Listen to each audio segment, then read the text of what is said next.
What's going on, pre-Chiro students? This is Dr. Ben again with a meaningful conversation with another chiropractor who has dedicated his life to the practice and the art, and is just going to shine a light on the path of what it could look like. As I said before, this is not the way, this is a way, and I just invite you to come away with more questions than answers after we have this conversation. But Dr. Lou Corleto, thank you so much for joining us today and sharing with any prospective student out there considering this path of becoming a chiropractor. Can we just get started by you sharing about your background, your upbringing, what you were up to before chiropractic, and what attracted you to this profession? Oh, Lordy, Brent, I thought we were going to, I don't know if I didn't know this was a week-long interview. That's already a question off the bat. So in a quick synopsis, so I'm one of nine. I grew up in a classic family, very medicalized. My mom was a director of nurses.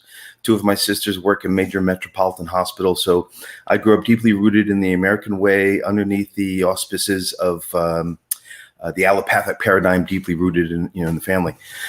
But I was already innately different. I just knew something was different. Like when I broke my leg when I was a kid, I don't know, 9 or something. And within 3 days, I cut the cast off because I knew I was supposed to move and not be shut down. And I just rebelled every time they tried to put stuff in my body, be it the antibiotics, whatnot. And the stories that I got growing up just didn't make sense. I used to be a swimmer growing up in the ocean as a little kid.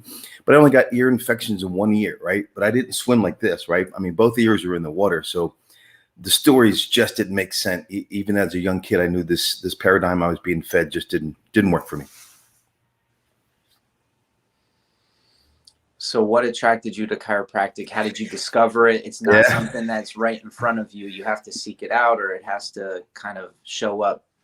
So I would say there's probably the two ways. I didn't seek it out because I've never heard of it, right? It was out of my domain. I didn't hear I didn't even hear the bad stuff. I heard nothing. It was like never showed up in my field. So it ended up being a calling in my process. I was in undergraduate school, finishing up. I went to play sports. I got a grant to play football. So I wasn't there for academia. And we had to do a senior thesis to graduate. And I don't know what I want to do. And I heard these people around me in my class, listen, this is the first time I ever heard the word. They're like, oh, I'm thinking about chiropractic. I'm like, what is that? Never even heard of it. So they started talking about it. And I literally just grabbed it as a title and made it my senior thesis in college. Never heard about it and did all kinds of studies. Matter of fact, it's funny. I haven't thought about this conversation for decades. I need to go see if I have that anywhere because it was atrocious. All I did was copy the current paradigm of information to present it for this thesis. And it was what chiropractors did. Well, whatever I said, it's nothing like the way I practiced, nor is what true chiropractic was about. It was pretty sad, actually.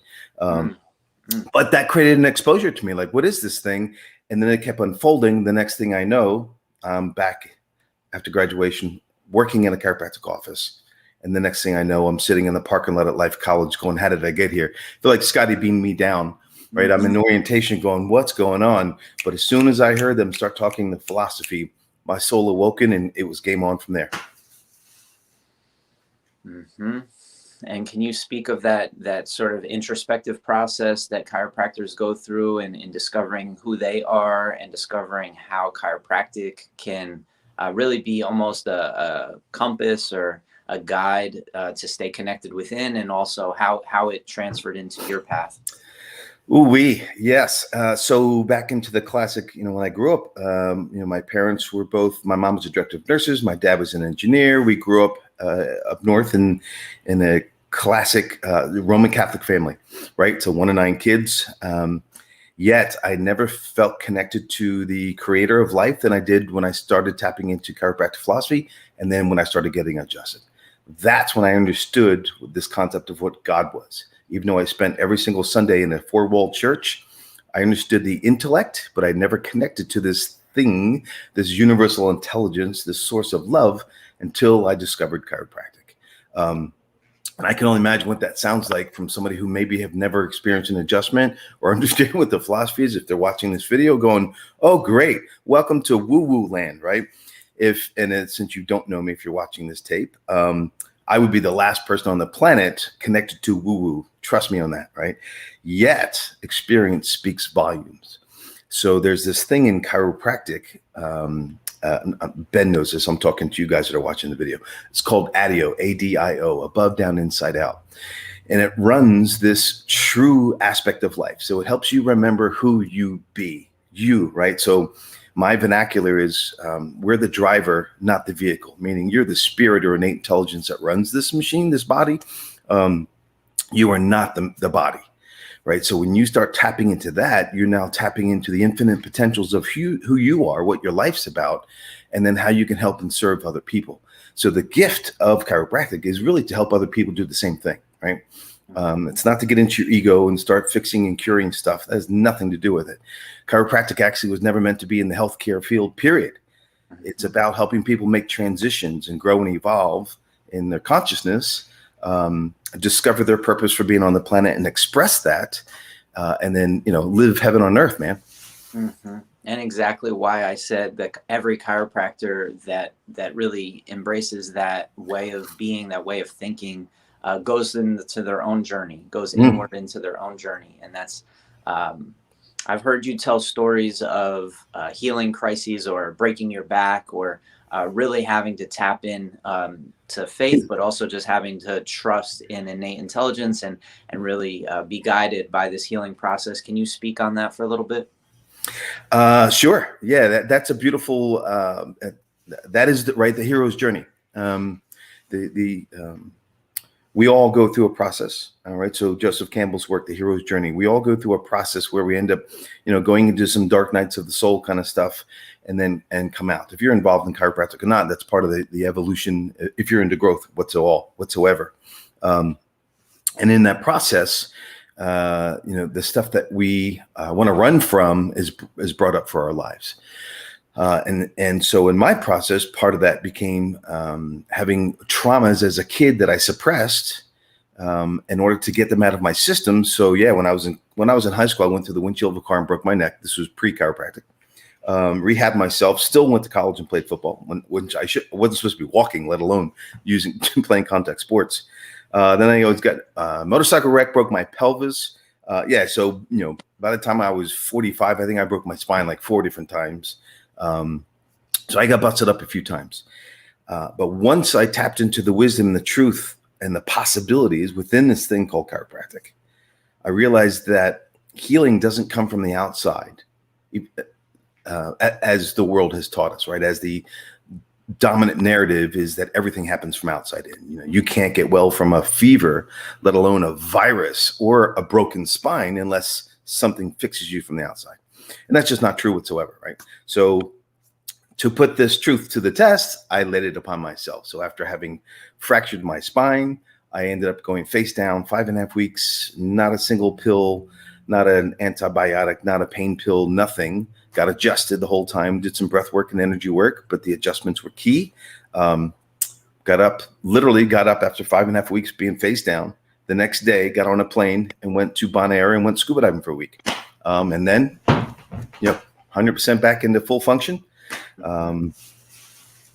So yeah, it's possible, right? What was considered impossible is possible. I've worked with clients who were completely paralyzed and from a trauma, motorcycle wreck, fractured spine.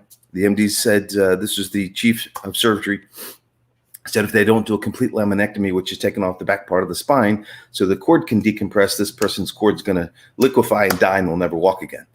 And this family flew me down, adjusted this gentleman.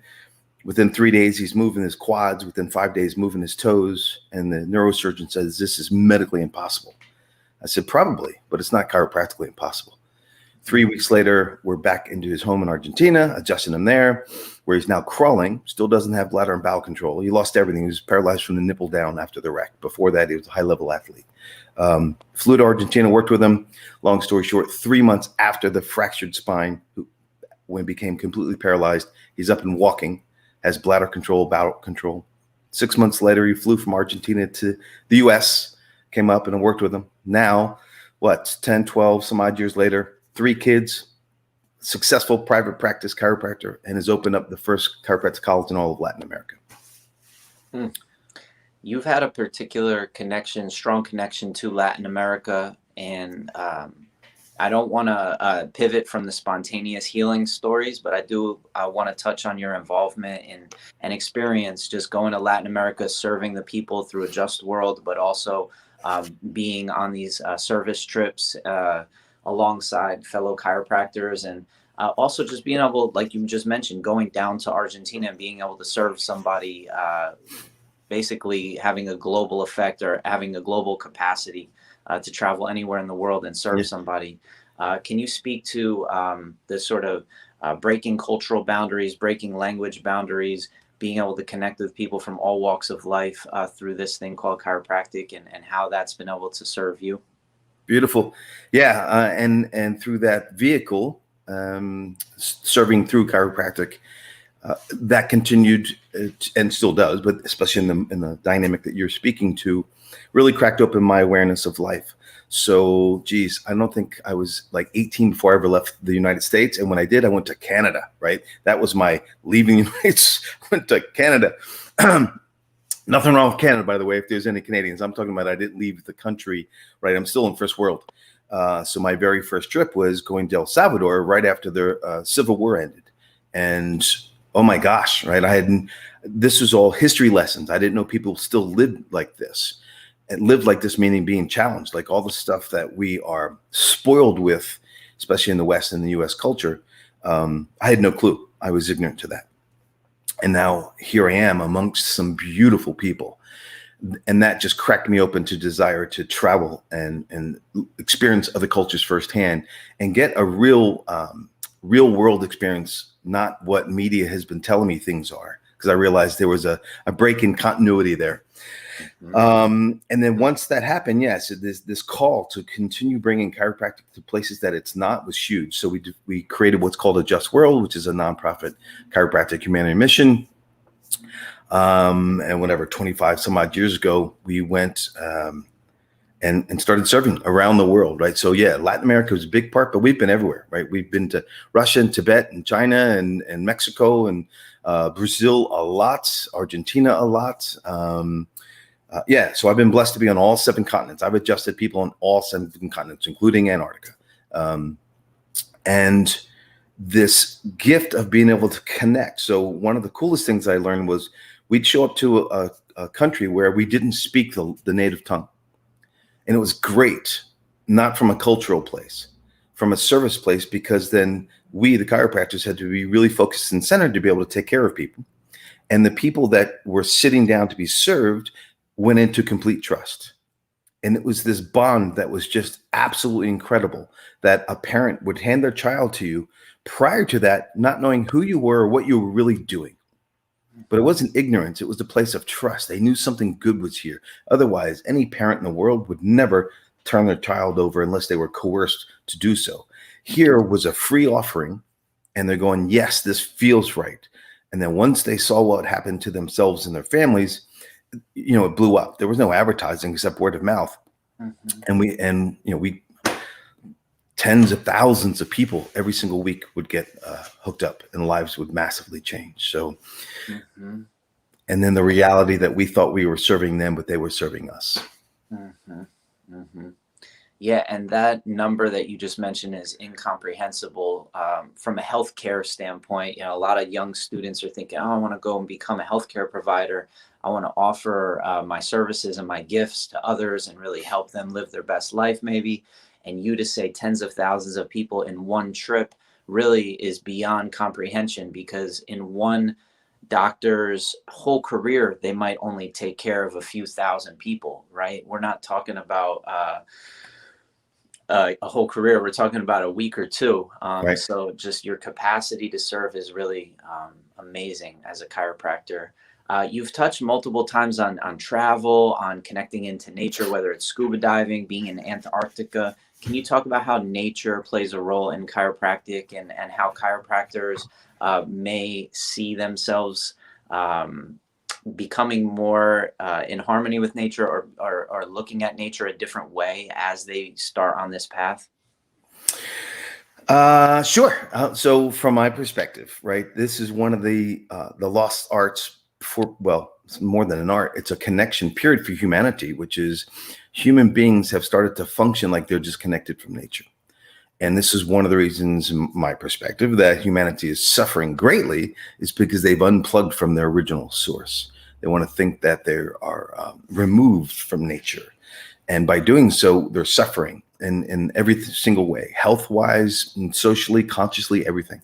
So the reconnection to nature is critical to remember our true rhythms, personally, collectively, to watch and witness as the greatest teacher on the planet, Mother Nature, right? Whatever you want to call that, to watch how life functions.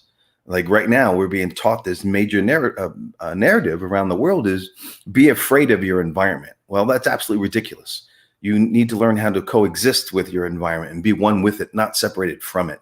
And to not be afraid of your environment ecologically, right? So from a true chiropractic model, unfortunately, like the current paradigm or narrative around this virus and COVID is absolutely ridiculous to a chiropractic paradigm, to my paradigm. So therefore, I don't wear a mask. I have no fear of it because I know my system's healthy because I'm one with nature, not separate from it. So this virus isn't here to attack me. It's here to offer information so I can grow, evolve, and get stronger, right? That's what all viruses are for. It's just information. It's what we do with it. So learning that nature isn't here to attack us, learning that life is here for us, right? Life happens for us, not to us. So the truth of chiropractic takes people out of victim consciousness and puts them in victor consciousness, puts you back in the driver of your own seat. It empowers you to, one, learn how this thing works. Matter of fact, I'll have to give you a link for your people in the future. I taught a course, a little mini course called, I forget what I labeled it. The vehicle, what is it? Vehicle. So here's the concept. I forgot the name of the course. So here's the concept, right? You buy a phone and you get a manual with it, right? You buy a laptop, you get a manual. You buy a car, you get a manual. But you show up on the planet, hey, no manual. How does this thing work? Well, the people that help you get here tell you how it works, but they don't know how it works. So it's apathy begets apathy. And therefore, people don't know how to trust this beautiful vehicle that they're driving, right? Operator's manual for your vehicle. That's the name of the course. Anyway, so it'll be a free giveaway. And it reconnects with people about this is your home, man. Like, how do you use this thing, right? And so connected to nature, connected to the things that I personally tap into. So free diving, like if the folks listening to this, even now, if you go to school, they'll tell you 4 to 6 minutes without oxygen, you're brain dead. Well, there's a lot of people on the planet called free divers who can hold their breath way past that. And not only are they not brain dead, they're even more vital and strong. World-class free divers, because of the way they learn to control their breath, have actually grown their brain stem. So it's called the pons, where the vagus nerve comes out of. Cranial nerves, you learn all about that stuff later. They're the only athletes, right? Not even like ultra marathoners because they don't breathe that way. But free divers, world-class free divers, grow their central nervous system because of the way they breathe, right? And so we can do things with our body that were told scientifically not too long ago that was impossible, but we're doing them. So yeah, and to experience life at the next level, and we know this neurologically that there's a book called Talent Code by Daniel Coyle, and another book called Peak by Anders Ericsson. And what they did was they wanted to look at across the border, be it a Michael Jordan, be it Beethoven or Bach, these people that we looked at and said, oh, they're gifted. Like, were they really gifted, or were they doing something the rest of us didn't know how to do? So that was the look for the research. At the end of the research, they came to find out, indeed, all of this stuff could be achieved by anybody. Yes, these folks had great accomplishments, no doubt, but it wasn't like they were anointed and nobody else could ever get there. And the aspects of doing that are certain things they call deliberate practice, and part of that is increasing the myelin on the nerve system, right? Anyway, so this, obviously this to me and you and the folks listening, this is all access to you, right? This thing called neuroplasticity, right? How we can develop and grow the nerve system to do incredible things. And that's one of the gifts of chiropractic. Can we also stretch the imagination? I remember hearing a video from you that was very inspiring to me when I was in chiropractic school of seeing the collective of people on this planet, and also of the animals on this planet. We are animals, but nature as being this collective network of interconnected parts, and how the being in a state of pure love, pure joy can offset the negativity of, say, 10,000 or 100,000 other people. And just can you kind of reflect on that statement that you made several years ago, and just talk about how important it is for chiropractors to really align themselves within a state of love, and just what that process might look like. Wow, beautiful and good memory. So, what I hear you reconnecting to there. So part of that comes from a gentleman named David Hawkins, and so Stephen Hawkins was the physicist most people are aware of, but David Hawkins he's an enlightened being, right? This guy's quite amazing. He wrote a book called Power versus Force. He's written many since then as well. But in that, he had studied consciousness for over 30 years. And then he ended up creating this table that shows scientifically that it's not a linear process. I mean, like right now, today, February 3rd, 2021, there's a massive amount of fear on the planet. So when people are in fear, they're functioning in a low level of consciousness. And when people go, wow, what can I do to make a difference? What David Hawkins, or at least the way I choose to see it, what Hawkins was teaching us or reminding us was it's not a linear process, meaning it doesn't have match one-to-one. Because if 7.6 billion people are scared, we would need 6 billion people who weren't to offset it, right? Well, that's not going to happen right now. And so this beautiful concept is, well, it doesn't work that way. It's not linear. It's non-linear, meaning somebody in different states of being, somebody walking around with a respect for other people can offset the negativity of massive amounts of people that are in a lower level of consciousness or fear. And then he has this scale. So if you're walking around with unconditional love, you're offsetting I don't remember the exact numbers, but millions of people. And the higher up the scale you go in sense of closer to enlightenment, right? From unconditional love to respect for all living beings, right? So as you truly transcend this, not just in words, but in true beingness, then your presence alone offsets the negativity. So when people ask, well, I'm just one person, what can I do? A lot. And as a chiropractor, when you serve from that place, it changes everything. So there's something, matter of fact, at you mentioned Barcelona School. I was blessed to speak at their first graduating class. And I was sharing this concept called chiropractic ecology.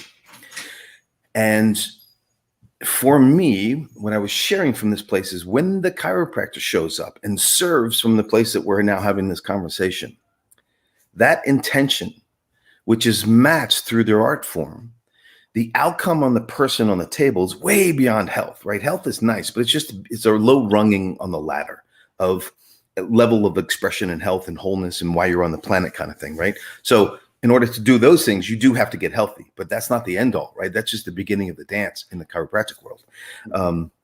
So chiropractic ecology is when the chiropractor shows up this way, matching this beautiful place of growth of themselves, right? So this is why we as chiropractors have to continually work on ourselves emotionally, psychologically, spiritually, physically, and then definitely through the hands of the art form. So when we show up in that way and serve our people and then educate them about the possibilities of this life, they in turn have the opportunity to experience the promise of chiropractic. So their lives radically change. This is why chiropractors who serve like this, right? They serve somebody and this woman stands up and walks out of an abusive relationship without having counseling because she remembers who she is and she doesn't have to tolerate that. People walk out of abusive jobs that they've sold their soul for to get whatever insurance. And they go, no, I can't live my life this way. I need to find my purpose on this planet and live it. And this happens by getting adjusted. Like, well, how does that work? Well, that's for another tape. But this is what happens when chiropractors show up in that place. Otherwise, when they don't, and they're only showing up for treatment protocol, then that's the outcome for the person. Mm-hmm. Like, hey, that's nice. Your headaches went away. But beyond that, nothing changes. Mm-hmm. Mm-hmm. I like this is kind of a two-part question. I'd like you to expand on chiropractic ecology and maybe in the context of the ecosystem that chiropractic education is, because like it or not, I include BGI in chiropractic education. I know that it necessarily doesn't always align with the core message of what chiropractic education is about. However, there is an ecosystem that students have an opportunity to tap into.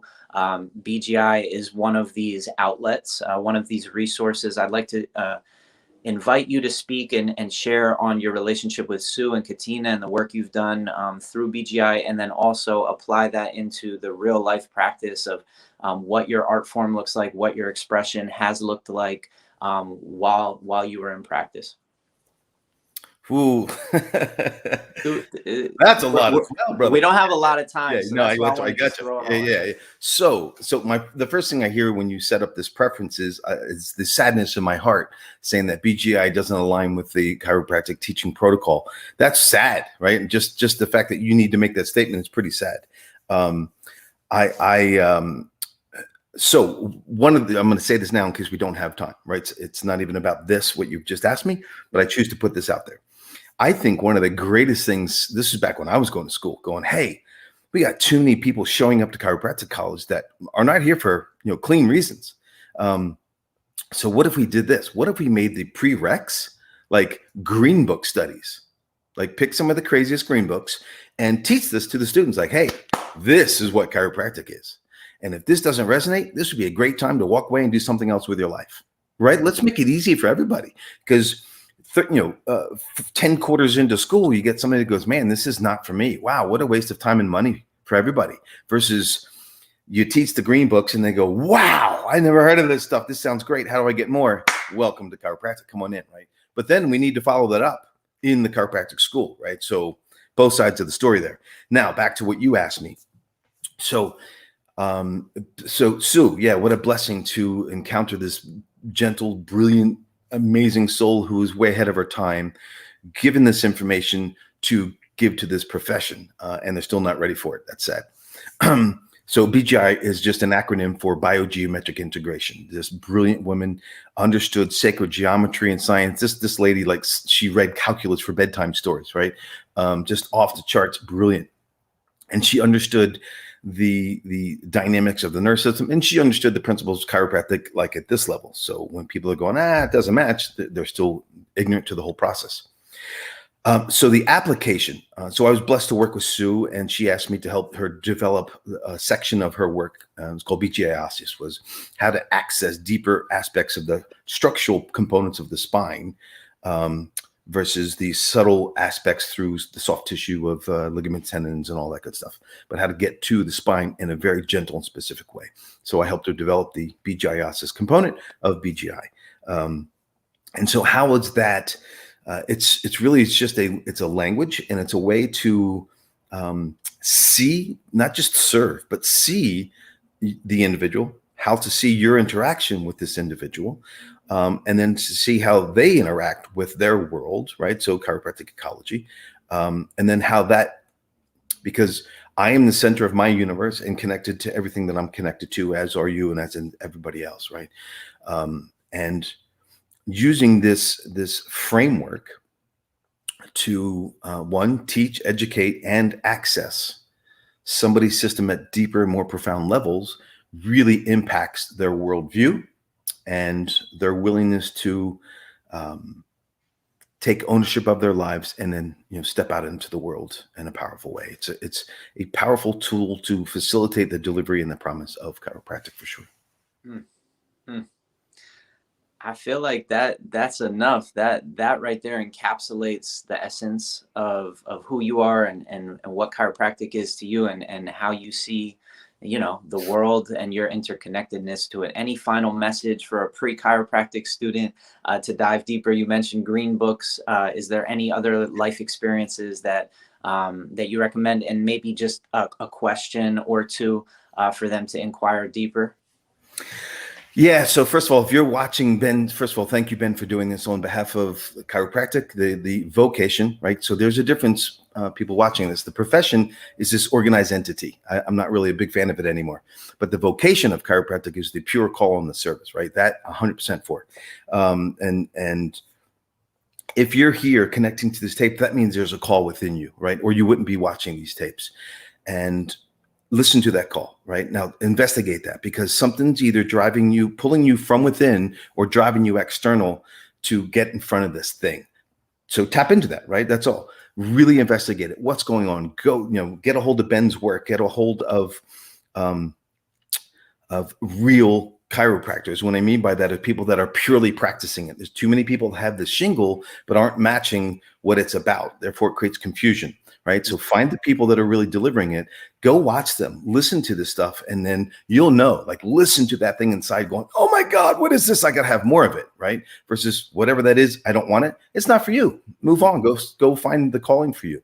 But if this thing is calling you, answer the call, because this is way beyond just helping people get healthy. It's way beyond. That's nice. It really is. But it's way beyond that. It's about you showing up for why you came on the planet. It's about making a difference in humanity, in consciousness, so this world is a healthier, better place to live in. And I mean health in a whole different dynamic that I'm not articulating here. Mm-hmm. So yeah, listen to the call. But if it's a call, pick up the phone, right? Don't leave it on voicemail. Answer the call. Go through the process. Discover who you be and express it into the world, because you came here with gifts and we need you to express them. So until then, abundant blessings. Gotta just tell you, Lou, that you really translated the philosophy into the art. And when you adjusted me, you gave me a little kiss on my forehead, and you did some moves on me that really opened me up at BGI Osseous. And I would always tell stories of, man, the best adjustment I ever got was with Lou.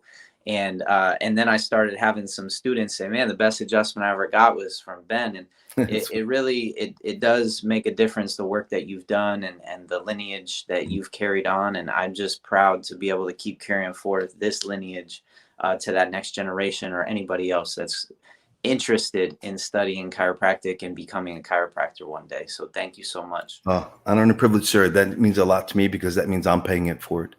Right, the people that paved the way for me to be able to be where I am, and so we can do this, right? So for those who are watching, step up so you can then pave the way, right? You can learn from Ben and the people after Ben, and then you can learn, and then the people after you will learn, because otherwise this thing's going to go away if we don't.